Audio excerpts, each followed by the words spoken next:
System Omega Immo jest immobilizerem, który chroni Twój samochód przed kradzieżą w sposób maksymalnie zaawansowany. Ten film instruktażowy pomoże Ci rozwiać wątpliwości związane z bieżącą obsługą Omega Immo. Bieżąca obsługa i najczęstsze pytania. Sprawdzenie statusu karty. Jak wyłączyć kartę ID? Jak ponownie włączyć kartę ID? Tryb serwisowy i wprowadzenie kodu PIN. Wyjście z trybu serwisowego. Pikanie bazera i słaba bateria. Wymiana baterii w karcie ID. Prawidłowe stosowanie etui.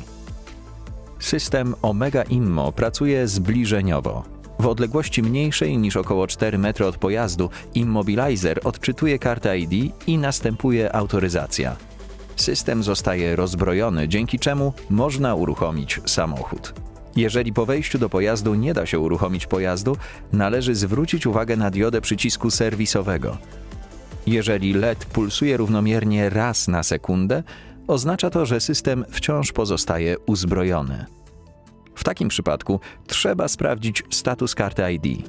Należy krótko nacisnąć przycisk na karcie.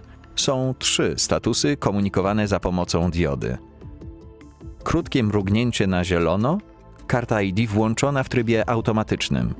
Krótkie mrugnięcie na pomarańczowo, karta ID wyłączona w trybie manualnym. Szybkie mruganie diody, bateria karty ID jest głęboko rozładowana. Kolor mrugającej diody zależy od tego, w jakim trybie jest karta ID. W sytuacji, gdy nie chcesz używać karty ID, można ją wyłączyć. Uwaga! Kartę ID można wyłączyć w dowolnym miejscu, bez potrzeby znajdowania się w zasięgu immobilizera zamontowanego w Twoim pojeździe. Aby wyłączyć kartę ID, wykonaj następującą procedurę. Naciśnij i trzymaj przycisk na karcie ID. LED krótko mrugnie na zielono. Długo zaświeci się na zielono, długo zaświeci się na pomarańczowo. Gdy zgaśnie, puść przycisk. Ponownie krótko naciśnij przycisk. Jeżeli LED mignie na pomarańczowo, karta ID została wyłączona. Uwaga! Kartę ID można włączyć wyłącznie znajdując się w samochodzie, w bliskim zasięgu systemu, trzymając kartę blisko deski rozdzielczej. Aby włączyć kartę ID, wykonaj następującą procedurę. Naciśnij i trzymaj przycisk na karcie ID. LED krótko mrugnie na pomarańczowo. Długo zaświeci się na pomarańczowo, długo zaświeci się na zielono. Gdy zgaśnie, puść przycisk. Ponownie krótko naciśnij przycisk. Jeżeli LED mignie na zielono, karta ID została włączona. Jeżeli znalazłeś się w sytuacji kryzysowej, gdy karta ID została zagubiona lub jej bateria się rozładowała, istnieje możliwość awaryjnego rozbrojenia immobilizera Omega Immo. Aby wprowadzić system w tryb serwisowy, potrzebny jest kod PIN. Znajdziesz go na zielonej karcie skróconej obsługi urządzenia. Uwaga! Tryb serwisowy dezaktywuje system antykradzieżowy, dlatego powinien być używany jako ostateczność. Nie udostępniaj swojego kodu PIN osobom postronnym. Poniższa procedura opiera się na przykładowym kodzie PIN 4, 2, 4, 6. Przycisk należy naciskać tyle razy, ile wynosi wartość danej cyfry kodu PIN, a odstęp nie może być dłuższy niż 1 sekunda. Aby awaryjnie rozbroić immobilizer, wykonaj następującą procedurę. Zlokalizuj przycisk serwisowy na desce rozdzielczej samochodu. Naciśnij przycisk serwisowy 4 razy, poczekaj na potwierdzenie mrugnięciem diody. Naciśnij przycisk serwisowy 2 razy, poczekaj na potwierdzenie mrugnięciem diody. Naciśnij przycisk serwisowy 4 razy, poczekaj na potwierdzenie mrugnięciem diody. Naciśnij przycisk serwisowy 6 razy, poczekaj na potwierdzenie mrugnięciem diody. LED zgaśnie i następnie zacznie mrugać bardzo szybko. Immobilizer został awaryjnie rozbrojony. Jeżeli doszło do pomyłki lub błędnego wpisania kodu PIN, odczekaj 10 sekund i powtórz procedurę od nowa. Pełna ochrona antykradzieżowa pojazdu jest możliwa tylko wtedy, gdy system Omega Immo jest uzbrojony i działa razem z kartą ID. Aby wyjść z trybu serwisowego, wykonaj następującą procedurę. Zlokalizuj przycisk serwisowy na desce rozdzielczej samochodu. Stacyjkę ustaw w pozycji OFF. Wprowadź kod PIN w taki sam sposób jak przy rozbrajaniu. Następnie w ciągu 90 sekund wprowadź dodatkowy kod 1, czyli naciśnij przycisk serwisowy jeden raz, poczekaj na potwierdzenie mrugnięciem diody.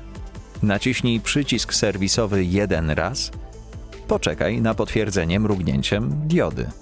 LED zgaśnie lub zacznie mrugać powoli, zależnie od stanu uzbrojenia systemu. System wyszedł z trybu serwisowego. Immobilizer działa poprawnie. System Omega Immo posiada funkcję powiadamiania o słabej baterii w karcie ID. Powiadomienie można usłyszeć przy każdym uruchomieniu zapłonu pojazdu. Jest to 5 podwójnych, krótkich dźwięków buzzera. Baterię w karcie ID należy wymienić w ciągu miesiąca od pierwszego powiadomienia. W przeciwnym razie system nie wykryje obecności karty ID i uruchomienie samochodu pozostanie niemożliwe. Wtedy jedynym wyjściem jest skorzystanie z trybu serwisowego z kodem PIN. Karta ID zasilana jest baterią typu CR2032. Aby wymienić baterię, należy zacząć od wyjęcia karty ID z etui. Na karcie ID w jej lewym górnym rogu znajduje się nacięcie. Obudowę można podważyć płaskim narzędziem. Po otwarciu wyjmij płytkę pilota i wyciągnij zużytą baterię. Pamiętaj o poprawnej polaryzacji nowej baterii CR2032. Montując ją, plus na baterii dopasuj do plusa na blaszce trzymającej. Następnie umieść płytkę w uchwytach i zamknij obudowę.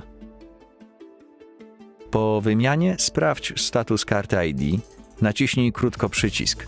Jeżeli dioda mrugnęła na zielono, karta działa poprawnie. Jeżeli dioda mrugnęła na pomarańczowo, karta ID wymaga włączenia. Trzymaj kartę ID blisko deski rozdzielczej pojazdu i skorzystaj z wcześniej opisanej procedury. Pamiętaj, aby po wszystkim włożyć kartę do etui. Pamiętaj, to drobna, ale wbrew pozorom ważna sprawa. Jeżeli kartę ID włożysz do pokrowca odwrotnie, przez otworek w etui nie zobaczysz diody informującej o statusie karty, a korzystanie z przycisku będzie utrudnione. Jeżeli w tym krótkim filmie instruktażowym nie znalazłeś odpowiedzi na pytania związane z immobilizerem antykradzieżowym Omega Immo, firma Expero czeka na Twój kontakt telefoniczny, mailowy lub poprzez formularz na expero.com.pl. Linki znajdziesz też w opisie tego filmu. Do usłyszenia.